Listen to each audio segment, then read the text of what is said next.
Well, thanks for coming to Hallucination Detection Live with LaunchDarkly AI Configs.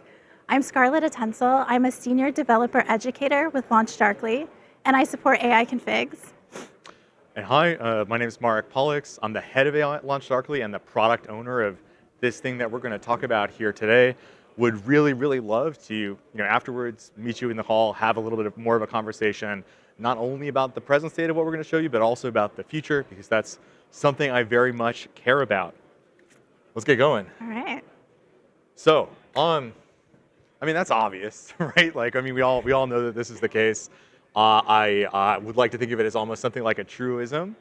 So I spent a lot of time talking to customers, hundreds and hundreds of customers, folks that are that are producing some kind of generative AI products. I love to ask them, what's the thing?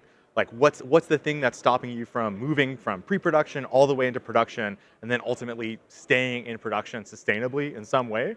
I like to take all that data back, collate it, come back to my team and say, here are the top 5 things that are keeping people from actually moving their Gen AI products forward.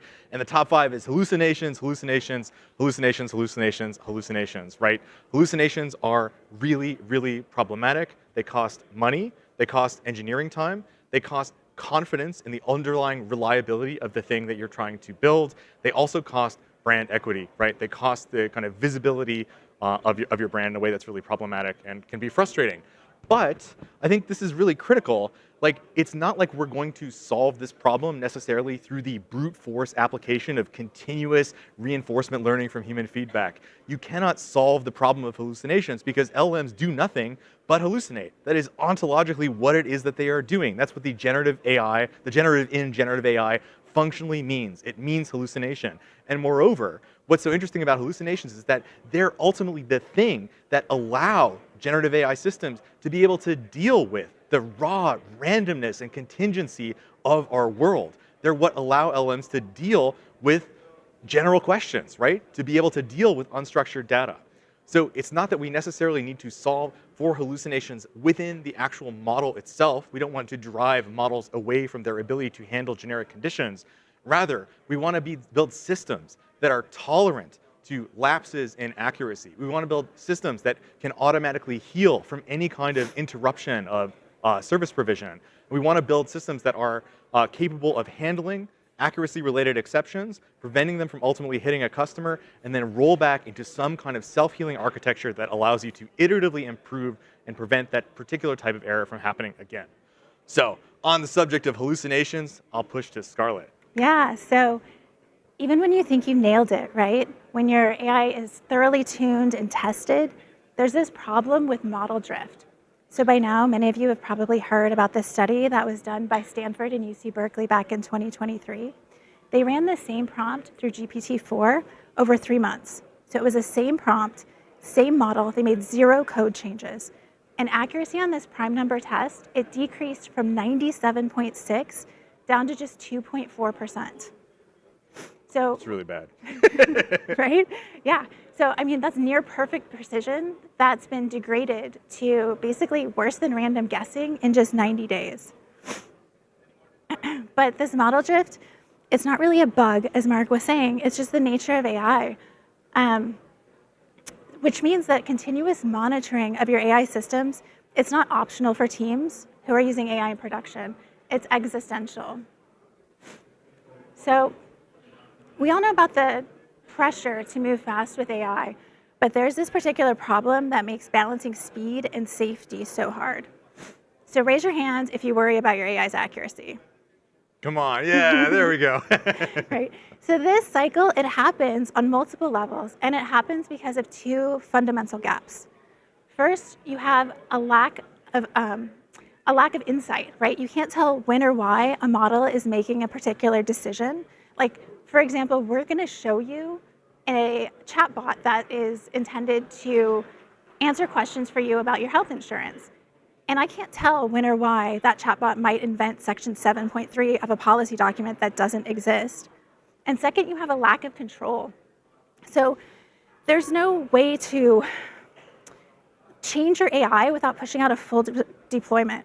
You can't try different models for different user segments. And fixes often require multiple teams. So this is the post-deploy problem, and this is the problem that LaunchDarkly AI config solves. So when your features degrade, how do you find out about it? As I was saying, these failures, they occur on 3 levels, and I want to talk to that now. The first level is this model layer. So this is your provider-controlled territory. You can think OpenAI, Anthropic. These model providers push updates without warning, and now your perfectly tuned prompt starts hallucinating. The next layer we have is your knowledge layer. So for the example we're going to walk you through, for our healthcare chatbot, we might have a provider directory that's changing every month. Maybe our state regulations could change quarterly. And if our knowledge base stays static, then we're compounding our risk every single day. And finally, there's the user layer. So user query patterns evolve organically over time. During month 1, your customers might be still getting used to your chatbot, still getting comfortable with it. They're asking simple questions. In our example, maybe it's something like, what is my dental coverage? But by month 6, they're totally comfortable dropping in their 2,000-word medical histories and expecting a detailed coverage analysis. These failures, though, they're not random. They actually occur in clusters. But the key is you can't just watch aggregate output. You have to add per node accountability, and then you have to treat observability like it's a lagging indicator.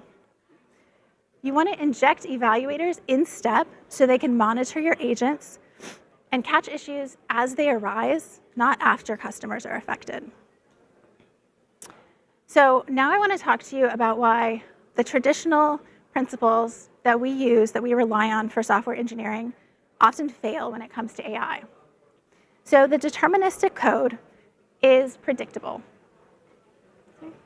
Oh, thank you. Go ahead. Is it this one? Yeah. Okay, so it's predictable, right? So if you call a function with the same parameters, you know you're going to get identical results every single time. You can test it once, and you can trust it forever.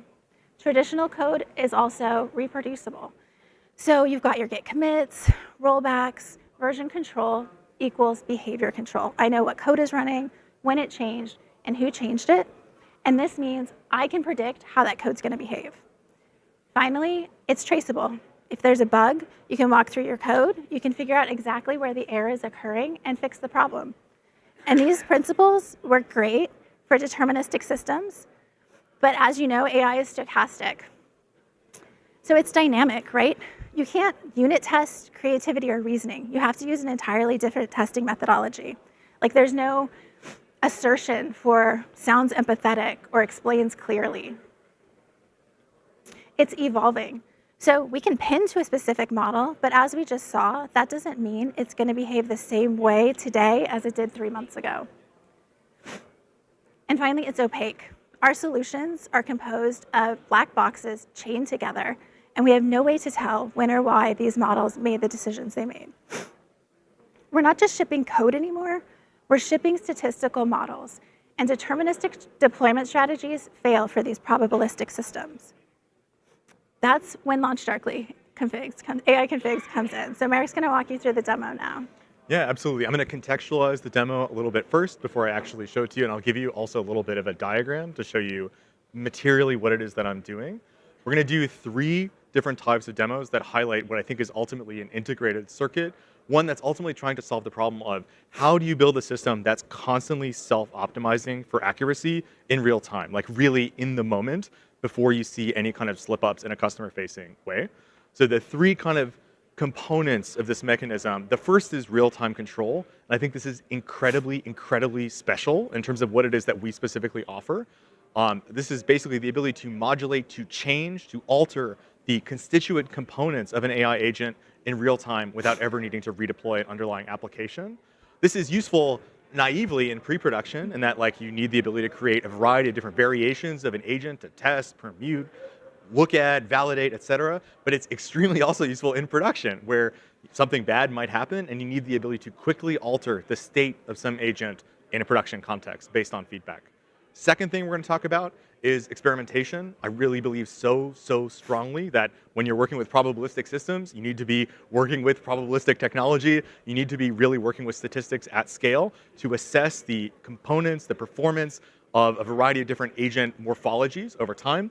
And then the third bit, I'm going to talk about self-healing AI, what our perspective is for a self-healing agentic system, what it means to catch hallucinations in production, to ultimately revert to a known good, and then to pass feedback into a system that allows for automatic correction.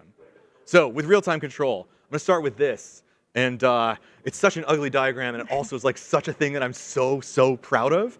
I want to start maybe with like a serious provocation, I think actually a pretty serious provocation, which is that all the stuff that you use to build an agent, to actually compose the AI parts of an agent, the prompts, the tools that you're calling, the model hyperparameters, maybe even the models that you're invoking specifically, the model providers, even the relationships or the topology of an agent, I don't think that's code. Like, I really don't believe that's code. And I don't believe that's code for a number of different reasons. The first being that these are individual things that you are likely going to change an order of magnitude more and an order of magnitude faster, requires more dexterity and alacrity in order to actually take advantage of this non-deterministic relationship that you're building. The second reason I don't think that it's code is that it requires an order of magnitude more vigilance in its own kind of highly specialized way. And this ultimately has to do with the fact that ontologically, these things aren't code and that they're ultimately not moving to produce some ultimately determined outcome. They are rather a series of interpreted instructions by an association machine. And so the provocation I want to ask is like, why would you subject these things, these components, to the same infrastructures, to the same timescales, to the same rituals that we place around code? No, I think that there's something different. I think actually, and this is obviously pretty self-serving, I think they start to look actually quite a lot like configurations. And ultimately, I think they start to look quite a lot like feature flags. So that's something I'm really excited about. I joined LaunchDarkly principally because LaunchDarkly is a feature flagging company. If you're unfamiliar with LaunchDarkly, it actually completely doesn't matter from this conversation, apart from the fact that we serve almost 50 trillion feature flags every day.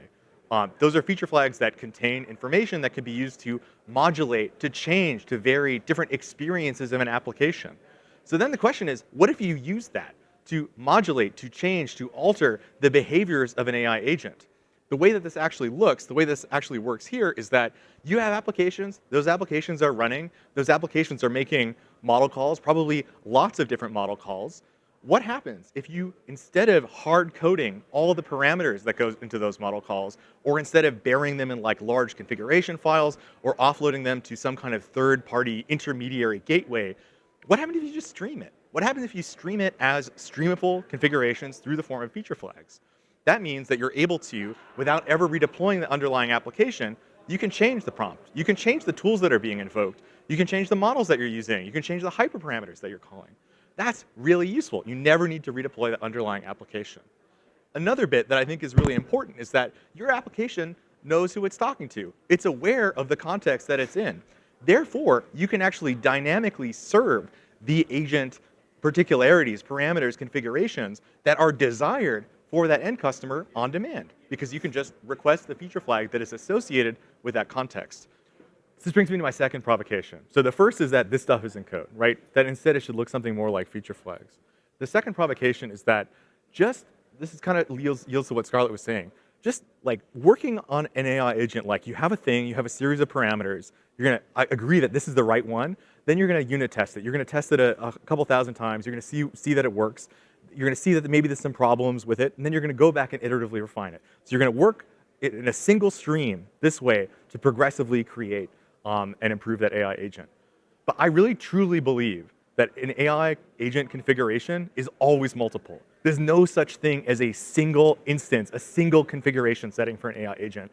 It doesn't make sense. These are genetic kinds of creatures. They should always be multiple, and that they should always contain many different variations that you can be statistically testing against. That's, for us, really the right way to iteratively improve an AI agent in production. And so our approach here is that not only are we constantly dynamically streaming these flags that allow you to constantly change and even vary and deliver different versions of an AI agent to different destinations, but all of the metrics, all of the associated performance components can go back into our platform and allow you to then see how your configuration did. That includes things like how performant was it? Is it fast? Is it expensive? How many tokens does it use? Are users happy or sad about it? But it could also include in-step evaluations. So we serve online evaluators and offline evaluators too that return LLM as judge evaluations in step with that metrics pipeline. We also return open LLMetry style traces, so full LLM observability, as well as standard observability, because LaunchDarkly is a very much established DevOps platform that is very good at doing observability. And then, really critically, any metrics, any metric you like, because it's all numeric or Boolean data at the end of the day. So you can create a metric that's associated with some desired customer behavior, something that you're trying to motivate, some business KPI, all through the same pipeline to then inform that next configuration. That's a lot for this slide, but man, I love this slide so much. So this is like a 2-hour conversation, but our relationship to online evaluation looks like this, where we serve evaluator judges in step within model calls, where our SDK makes this really, really easy to set up, that allows for LLM as judge evaluations to flow their qualitative assessments of performance through the same pipeline as all of that other stuff. More on that later. Whew. Okay, so now I'm going to talk about the demo. So I've staged the pre-staging of the demo. Now I'll show you what the demo actually is, and then I'll show you the demo. So we decided on medical insurance agent because I can't think of a situation that is better for LLMs and that you're working with tons of different unstructured data sources, probably from individual providers all over the place. You're having to deal with that mass of text and interrelationships that LLMs are really good at doing. And I also can't think of a worse application for LLMs, in that if something goes wrong, that's a horrible, horrible real situation that's affecting a real person at probably a very difficult moment in their life. So good opportunity to do some hallucination testing. The way that I built it, I'm assuming everyone here has built some agent graphs. I built this one in LangGraph, but you could do this obviously in any system. We support any system of integration, orchestration, but rather, so what I have here is the triage agent. It's obviously doing triage stuff. It's deciding of the question that's coming in, which specialist or series or team of specialists to ultimately appeal to. These specialists are doing some agent stuff. They're connected to tools, they're connected to MCP servers, they're interrogating and doing real stuff with real data to pull information about policies or providers, things like that. That ultimately goes to a final kind of generic specialist whose job here is to ultimately place everything within the brand voice. I always find this to be a very useful exit point, not only because it gives the entire system an opportunity for reflection, but also because it gives other people from inside the same organization the ability to weigh in on what this stuff should sound like, right? That shouldn't, maybe definitely shouldn't be necessarily the space of engineers. PMs and PMMs and people who are specialized in customer-facing things should have an opinion here and should be able to change components of that brand voice. So that's a 5-agent system plus 2 nested judge subagents that we're also serving from LaunchDarkly that are looking at a per node basis on the respective accuracy, coherence, and other kind of classic LLM as judge qualia. So I'm doing all this with LaunchDarkly. I built the kind of generic graph with LangGraph. I mean, just a couple invocations to create the agents easily. And then all that AI stuff, none of that lives in code. All of that is being served by feature flags. So the prompt that I'm serving to the triage agent and the tools that are associated with these specialists, those are all things that I'm able to control in real time using AI configs. And then again, all that information about performance is going back into the platform. So, okay, enough of this. Let's do some demo stuff. I'll show you what this looks like in reality. So hopefully you can see this. Here's my health insurance chatbot on the right. I'm opening up a little terminal here so you can see what's happening live. And then here is the multi-agent system composed of AI configs. So I have a series of them here. There's my triage agent, my 3 specialists, my brand voice agent, and then my judges. These are all AI configs, yeah? So I'm going to go into this brand voice agent right here, and I can show you what it is constituted of. First, if you recall, I was talking about how all agents are necessarily multiple. So they're composed of multiple different variations, subspecies. So you can see I have a variety of different variations of this thing. But I'm going to go directly into this one over here. This is my first variation. You can see that I'm calling Bedrock. Shoutouts AWS. Serving Haiku 4.5. You can see that I'm serving my hyperparameters here. Here's my prompt, long AI-generated prompt. Here are my tools, and here are my judges that are associated with it. All of this stuff is version controlled, role-based access controlled. You can go through, revert to previous stages. You can see through audit logging who changed what aspect of an AI config, and it's all bound behind approval structures, so you can as you make a change to something, make sure that someone who should have a stake in what this ultimately looks like signs off on it before it goes live. So that's the AI config here. I'm going to ask it a question like, find me a doctor in San Francisco. So we're going to my triage agent right here. You can see that it loaded my triage agent configuration. It's moving to my provider specialist. It's doing some RAG, pulling some documents, moving to that brand voice agent right here. That brand voice agent is typing and ultimately referring me to Dr. Patricia Rodriguez. Great. So you can see how that's all working behind the scenes, and you can also see that I pulled this particular AI config, haiku45 simple prompt, in order to provide the settings for that last agent in the row. This looks like a good response to me, so I'm going to give it a thumbs up so it goes into my system. Then I can take a look at the response metrics. So how did it do? I can see how each individual node performed in terms of duration, time to first token, token usage, cost, any kind of extrapolatable data from that. And I can also go through and see my judge evaluations. I can see judges are pretty happy, delivered a pretty reasonable outcome here, and I can also see their reasoning. All of this, again, flowing through the same concerted pipeline, useful and interesting. So let me go, and I'm going to change this prompt to answer all questions in French. And interestingly, I did this yesterday once, and it only included the first part of the result in French, which was crazy. Again, speaking to the kind of non-deterministic nature of these models, I think Haiku45 got a secret update. I'm going to ask it the same question. Find me a doctor in San Francisco. So again, we're going through the role here. Here's my triage agent, going to my provider specialist, doing RAG again, returning the result here again, pulling the same variation, and as soon as it types things up, it's going to return, yay, it to return to me a response in French, right? Great. So hopefully it's clear what I just did. I was able to change a component of an agent in real time without redeploying anything. That's really difficult to do without using a system like LaunchDarkly's flag delivery network, which lets you do these real-time changes. So again, I'm getting all my metrics back, and I can see that my evaluators hate it because they're like, why are you answering this in French? Nothing about the RAG, nothing about the question in English or the language preferences of the user have established this as a French-speaking kind of context. So that's the first kind of perspective on this. We're going to move from showing you how to configure an agent in real time into experimentation proper, and I'll hand us back to Scarlett now. Okay, so you saw how to do the real-time configuration, but the question then is sort of, how do you set your prompt strategy in the first place, right? I know when I'm building solutions, previously, it was sort of a little bit of guesswork, a lot of intuition. For example, I'm going to walk you through an experiment that we did on our prompt versions. And in this experiment, I was expecting that the AI suggested systematic prompt would increase accuracy. It seemed to me that if we had the model instructed to return very specific answers in a very specific format, that our multi-agentic system would have everything it needed to return a more accurate answer. When I ran this experiment, a little bit of a spoiler, I was shocked to discover that that systematic prompt not only did not perform as well as our control prompt, but it also came in dead last, right? So all that to say, your intuition, my intuition about what prompt strategy works best is often wrong.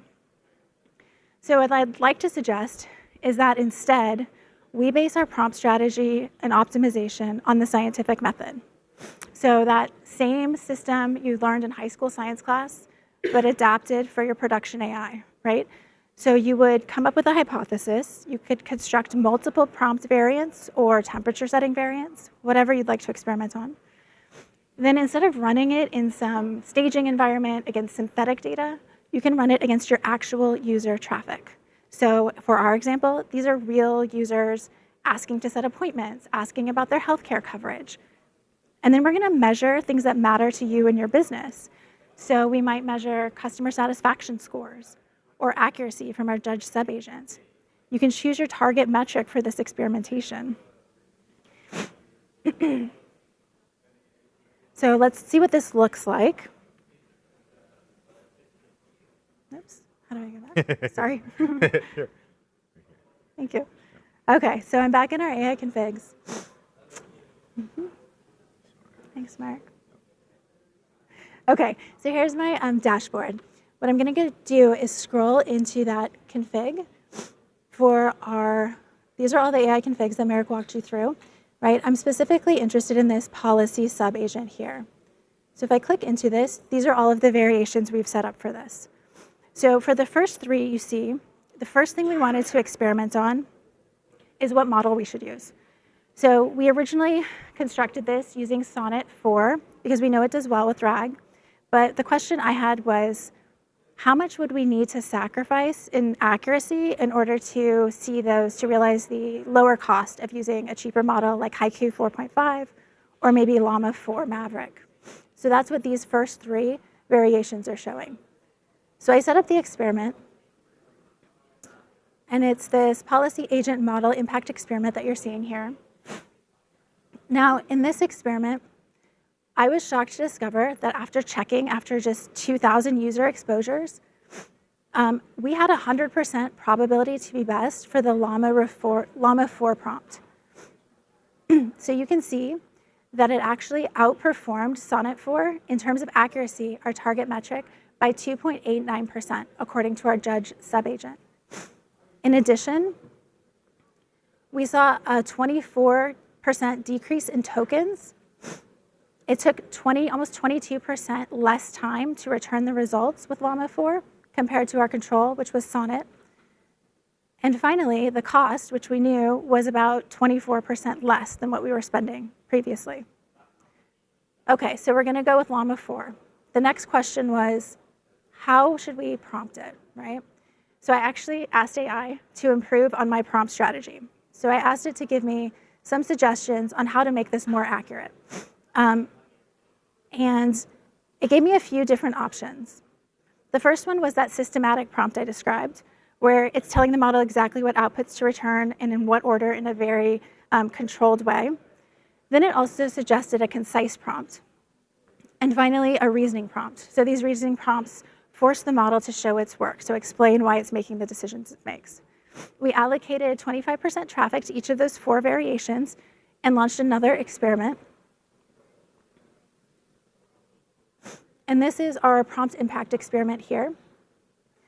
And before it even got to 2,000 user exposures, I was seeing 100% probability to be best for that concise prompt, which I was blown away by. I never expected that that would be the case. I thought certainly that systematic prompt would be the way to go to increase accuracy.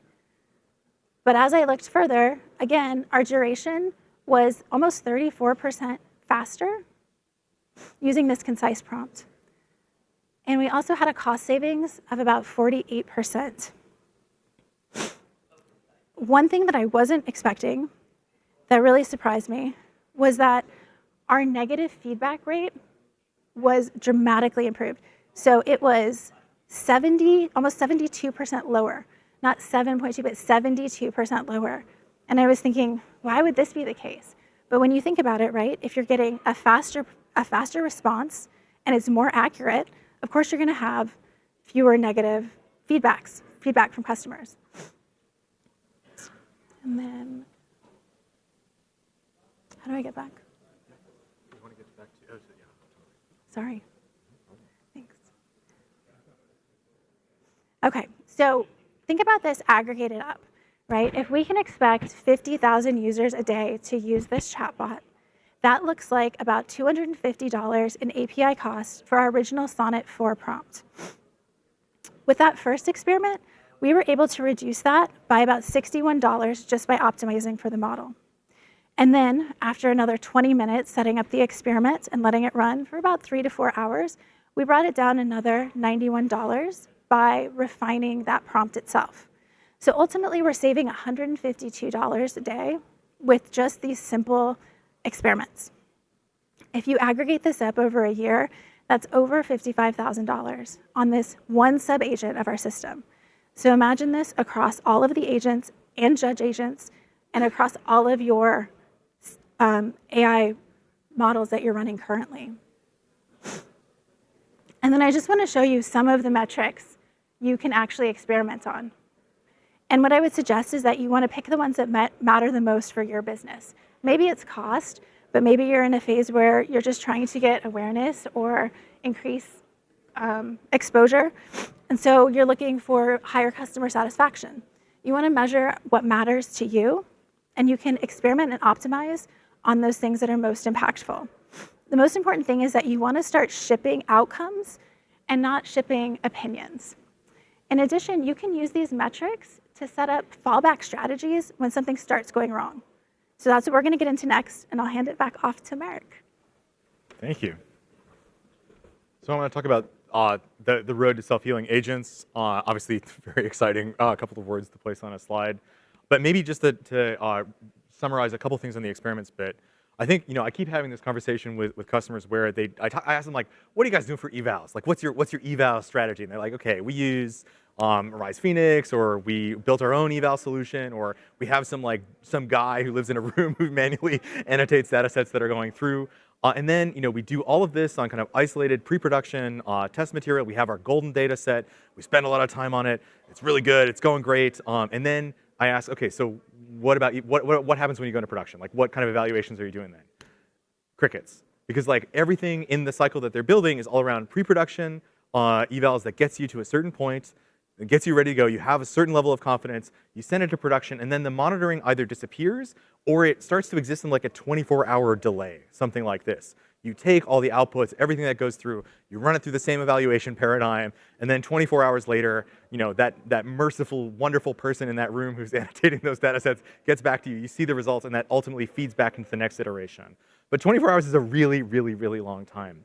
So what I love about our relationship to evaluation is that it's something that's very much continuous throughout the entire paradigm. You can use the same evaluator system in the form of online evaluations for both pre-prod and for production evaluations. Though, of course, we also have an offline evaluation tool as well.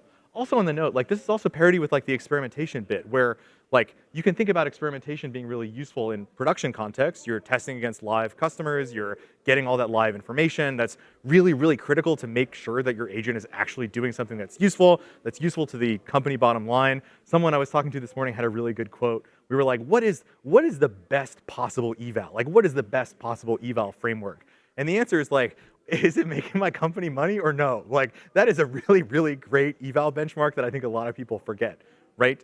Of course, these things are really useful in production context, but they're also, you can transfer exactly the same experimentation approach to pre-production, because at the end of the day, you're running statistical tests over large sets that are going through using an evaluation tool that's running through the same kind of metric pipeline that can be met with other things like traces, observability, quantitative metrics. It doesn't matter if you do it in pre-production or production. It's the same. It can all literally be the same pathway. And you can just simply promote from one environment to the other once you're actually ready. But once you're actually ready, that's when the risk actually starts to compound up and where things get a little bit stressful, right? So I want to show you this. Again, we're talking about using feature flags as ways to dynamically configure the AI stuff within an agent. What happens if you use that and you also use the metrics that are being emanated from our SDK in relationship with the model providers that you're speaking to actually build the logic that can function like something like a guardrail? But it can also be a kind of guardrail plus. It's not a kind of passive guardrail that says, hey, I'm sorry, the model can't answer this question, but rather a guardrail that says, or it could also not be the kind of guardrail that says, hey, this particular AI agent didn't answer accurately. I'm gonna ask the same AI agent again a couple times and retry until eventually I give up. But what happens if we bring in another AI agent? What happens if we bring in some other configuration that we've constructed to address precisely this issue? So this allows you to build a kind of online logic that lets you ultimately deal with problematic instances that happen in production. So you can see here, the brand voice is going to do something toxic. The judge subagent is going to reject it. It's actually going to then pull a different AI configuration that's a little bit more powerful, a little bit more capable, and ask it to actually do the right thing. And then the judge subagent is going to let that through. So I'll show you that live. So I'm going to go back to my brand voice agent, because that's kind of the easiest one or the funnest one to play with, because it has the ultimately the most effect on the outcomes of voice. I'm just going to refresh this quickly so it's nice and pretty.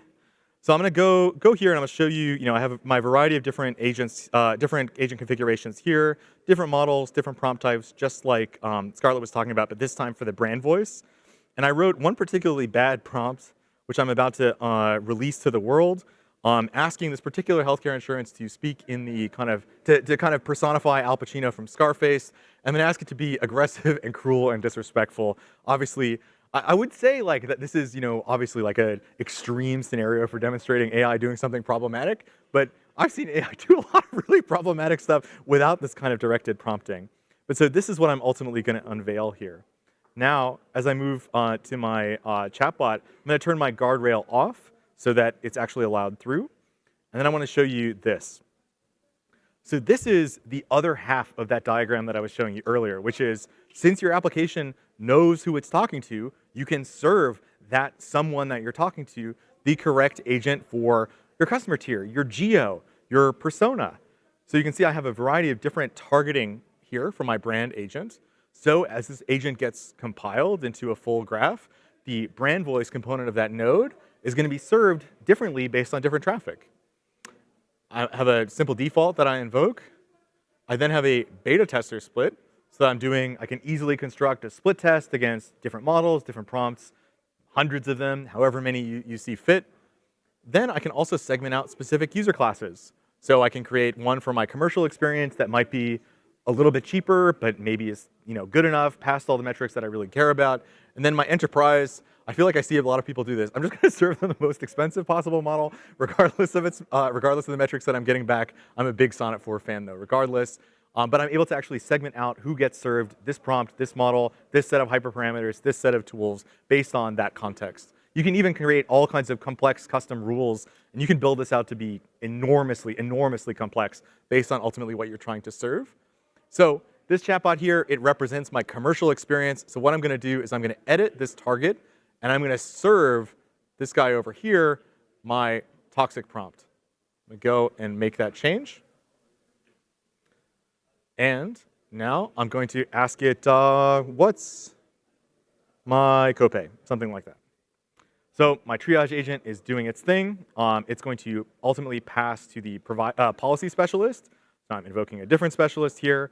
That specialist does some RAG. It's figured out what my policy is. You can see that it invoked that toxic prompt right here. Now writing that in. And, okay, if you're feeling depressed, ask for Lexapro 10 milligrams. You can ask for oxycodone, ask for Xanax. Definitely, I would never want my medical insurance chatbot to be saying anything like this. Obviously, I'm going to give it a big old frowny face. But now I'm going to turn my guardrail on. I'm going to ask it the same question. Oh, yeah, turn my guardrail on and ask it the same question. Obviously, wait, I just wanted to say that the judges are saying that this is obviously bad. So you can see that the judges hated this. But ask it the same question, what's my copay? Now my guardrail is on. And you can see what happens here. We're appealing to that triage agent first. That triage agent, again, is doing some RAG with the policy documents, returning those back, going again to my toxic prompt, because that's what I'm serving for this index, but I block it immediately, because I recognize based on the semantic content of what's going through that it's inappropriate. It then triggers a policy violation. You can see the initial kind of component that would have gone through. Sorry, it's going so fast I can't even talk through it in real time, which is great. It's then going to appeal to a default configuration that I'm serving right here as a fallback, which is just using Haiku 4.5 with a simple prompt, something that I really like. And then ultimately it's returning to me a really nice response that doesn't tell me to just ask my doctor for hydrocodone, and I'm getting all my metrics back, and my judges are happy and satisfied, right? So I was able to build that in, which is great. So I was able to insulate my customer from having a really, really, really bad experience, which is wonderful, and I'm going to give it a thumbs up. But I mean, that's a guardrail.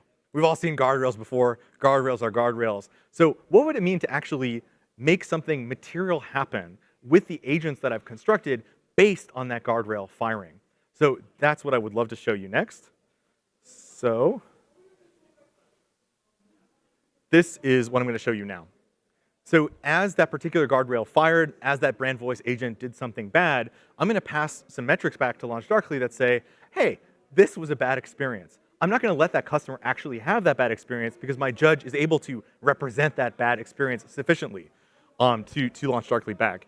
And then I'm going to build a release logic based on that bad experience having happened that ultimately makes a decision around what the model is or the prompt or whatever is that's going to be served in that particular context.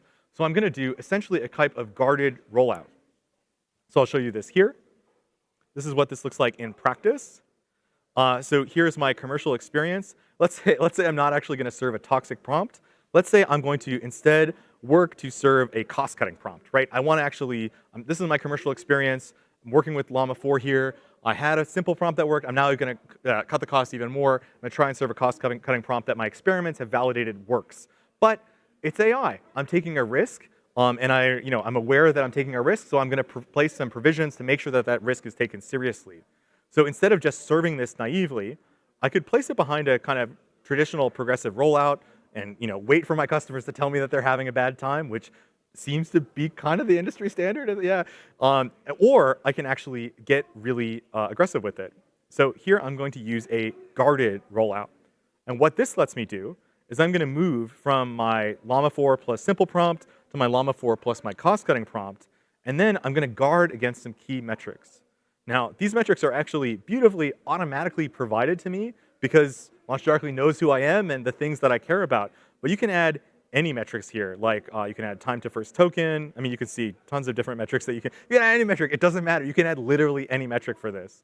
But the metrics that are automatically provided to me make a lot of sense in this context. They are accuracy, again, as determined by that LLM as judge, error rate, so whether or not the application is actually continuing to function, and the rate of customer resolution. Like if I'm doing a customer service chatbot and I'm starting to see that Zendesk tickets are piling up as a result, I've done something wrong, right? And I would love to be notified proactively, not just that something wrong had happened, but that a automatic rollback had occurred.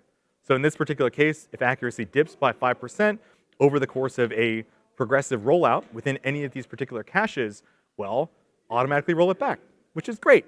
In this way, my engineering team, my AI engineers who are already tired and burnt out on coffee, they're not paged in the middle of the night with like, hey, this bad experience is like hitting our customer. They're also not paged with this bad experience could have hit our customer, but we have a guardrail in place, so they're just hitting the guardrail constantly. Instead, they're paged with, hey, that thing you rolled out, it didn't work very well. So we automatically rolled it back. Here are all the traces that you can use to dive in and validate what exactly happened, but you don't need to buy time desperately. You don't need to wake up immediately because already the situation is under control, which is beautiful and great. And just while I have this open, I can show you this right here. So this is what this looks like in terms of like live monitoring. Again, I think you put this really well, Scarlett. I think of monitoring and observability as absolutely lagging indicators, really, really useful after the fact to get an assessment of how things actually have gone, but they're not actually live or actionable in the way that the types of systems that I'm describing are, but regardless, they're really useful. So in this particular case, I'm able to see, how the various different agent configurations that I constructed perform, how expensive they are. Something that's really cool is that all of this is context aware, so you can go through and see which customer cost you this or that amount of money too, which is cool. And all of this is also itemized by every single version change that you've made here too. But the thing that I really wanted to show here was the traces, right? So again, your engineer got paged that something problematic happened. That problematic thing was contained. It was automatically rolled back, so there's no actual issue here. And then, blam, they wake up and they get to dig into the full set of traces that were associated with that problem. They can go through, and they can see, like, what was that actual entire experience with the customer, what actually happened, and any of the associated traces that go with there. And also something that's cool is that LaunchDarkly isn't an LLM observability company. We're an observability company. So absolutely every other component of your application will also go through the same tracing logic. So you can see, well, the LLM failed in this particular case, or you can see another aspect of the application failed in relation maybe to something that happened on the LLM side or something else. So that's like a really quick harbor tour of what it is that we offer here. But I'd love to quickly kind of dial down on that guarded releases story. So again, your engineer got paged in the middle of the night, automatic rollback happened, so he can hit the snooze button, and then the next morning he gets his traces, and he also gets this beautiful graph, which says, here's what happened. We saw accuracy drift over this period of time, over this number of exposures. We caught it at 5% of actual release, so not a lot of actual customers got hit. We ultimately saw an associated spike in an error rate. Whatever, you can see all the metrics that you care about as associated with that progressive rollout that you constructed to stage that relationship, to stage that transition between, in this case, that simple prompt and that cross-cutting prompt. But again, it could be anything. These could be different tools, different model hyperparameters, different models. It really, any agent parameter is containable here. So like in terms of long-term vision, what this actually looks like is it's really a story about confidence. If I think about that MIT study that happened in August that said that only 5% of generative AI projects are actually yielding some positive ROI, one of the big, bold things that they said there was that 5% is doing something really, really well, and that 95% is doing something really, really poorly. And that thing that they're doing really poorly is they're just releasing a very bland, generic thing that is totally disempowered, that is doing some really kind of able to do maybe some basic text search and docs or whatever, but it really isn't actually agentic in the sense that it doesn't really have agency. So they also said that when you start to do this, a lot of companies get quite scared of actually refining that thing, which could mean give it more power, or could mean make it better, or could mean just steer it more in the direction of ROI, because people are scared of making changes to probabilistic systems, especially in production. But in this particular case, if I change a model and it leads to some increase in latency and some drop in accuracy, well, I can catch it and I can automatically roll it back. And then I can make another change. So I run some experiments and I determine that this particular tool that I'm giving this thing access to is actually decreasing my negative CSAT rate and increasing some KPI that I care about. Maybe it leads to a slight cost increase, but I'm very happy with that. I'm going to commit this particular species of this agent. I'm going to go further, maybe changing a model in this particular case. Maybe it led to a slight accuracy dip, but a huge cost decrease. And that's something I'm also comfortable with.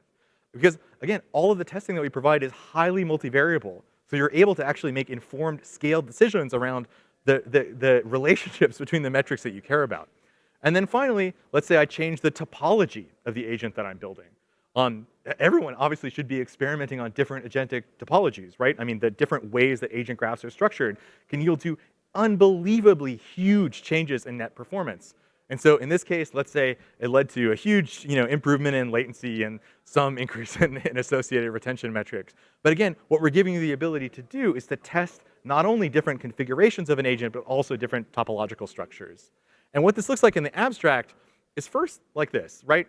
Giving you the ability to self-recover. Something bad happens, you catch it with a guardrail, you appeal to some known good version of a thing, a more expensive, more powerful model to make sure that the customer gets handled correctly, and then metrics go back to LaunchDarkly to prevent that thing from happening consistently.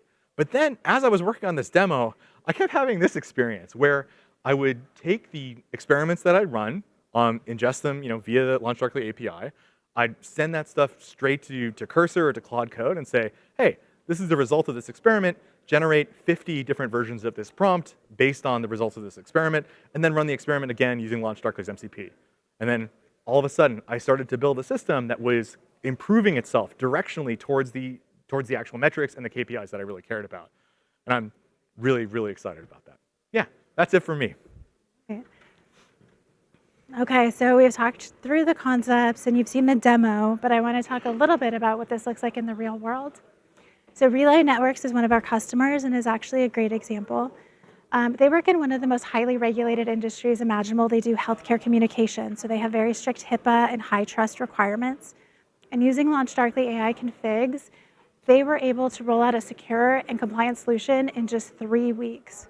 They were also having this problem where they had to get engineering involved anytime they wanted to make a prompt change. So their product team was really slowed down by their ability to run experiments and test out new prompts. Now they can make prompt changes in minutes instead of days. And I just want to highlight this is the unlock that we've been talking about, right? Separating your deployments from your configurations and giving your product teams the ability to iterate and really improve that without requiring a lot of engineering time. Another one of our clients, Hierology, they work in the HR tech space, and they have a job description bot. And they similarly had an issue where they had to coordinate the schedules of multiple departments just to test out different prompts and iterate. They had no real way to measure like quality control metrics across all of the verticals that they serve. And now they're able to launch multiple deployments every day. They're serving different models to different user segments. With automatic testing, they can iterate hourly and get those results quickly. And then we just finally want to leave you with some QR codes. So we've talked through why traditional software deployment techniques fail when it comes to AI, and how LaunchDarkly offers that unlock so that you can start shipping your AI with confidence instead of with anxiety. So the first link on the left here, that's our quick start guide. That's a great place to get started. It also links to our docs. So that will walk you through how to set up your guarded releases, how to set up your configs, how to get started. The second link is a tutorial I put together that uses LangGraph and a multi-agentic system to see how that interacts with LaunchDarkly. And finally, you can go to the third one to start a free trial and maybe get a demo with our sales team so they can dive into your use case a little bit more deeply. And you can also start playing with LaunchDarkly on your systems. So I think we have some time. Yeah, I would say, we're not going to take questions here, but we'd love to meet you out in the hallway. And if you have any questions or comments or observations from your own perspective in the industry, or any responses to my bitter provocations, I'd love to hear it. And I'll go pack up my stuff and hang out in the hall, I guess. Thank you so much. Thank you so much for joining us. Yeah.